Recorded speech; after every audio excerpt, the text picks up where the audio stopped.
All right, I'll be the first to admit that at first glance you'll look at this week's tip and kind of go, when will I ever use it? But actually it's kind of cool, and I want to make sure you're aware of this function because there's lots of times where you could actually use this. And it's actually a function called change layer, which allows you to change the content of a layer, and you'll see what I mean in a moment. What we're going to do, I'm just going to arbitrarily for now pick some colors. You'll see in a moment it doesn't really matter. And we're going to use our custom shape tool. I already have the shape selected, which is basically this built-in heart shape. I'm going to make sure that in the options bar it's set to this first one, which is to create a shape layer.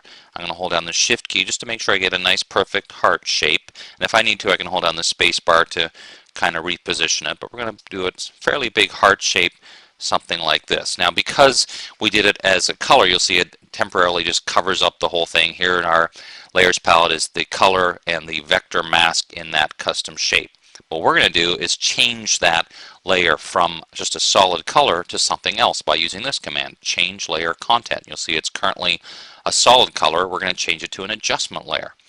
We're going to make it levels, and then we'll basically use that just to kind of screen back or back screen, if you prefer that term, that area, something like this.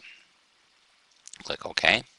And of course, now that we've done that, then the nice part about doing it this way is it's very easy to go in and we can either change the shape because we have vector editing tools, or we can change the adjustment layer.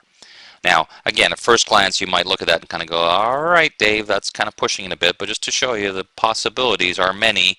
Here's a logo that we previously created in Illustrator and brought into Photoshop as a tip to show you how you can build that in. That's one of the movies that you can find on the archive in the video area. But here's to show you the exact same concept. Here's the logo, and we're going to now take that logo and change the layer content to, in this case, let's use hue saturation just for giggles and see what it does. Lower the saturation all the way down, maybe move the lightness up, something like this.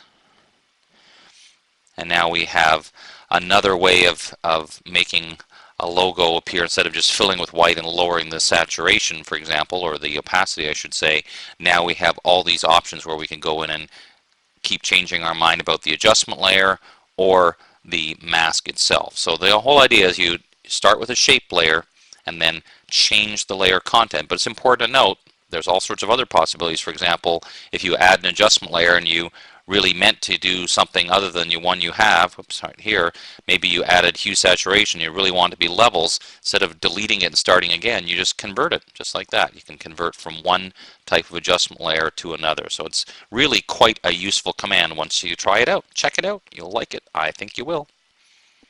Well, this is Dave Cross, last time for this year. Thanks very much for all your kind comments about these little video tips. I hope you have a great and happy and safe 2005. Happy New Year.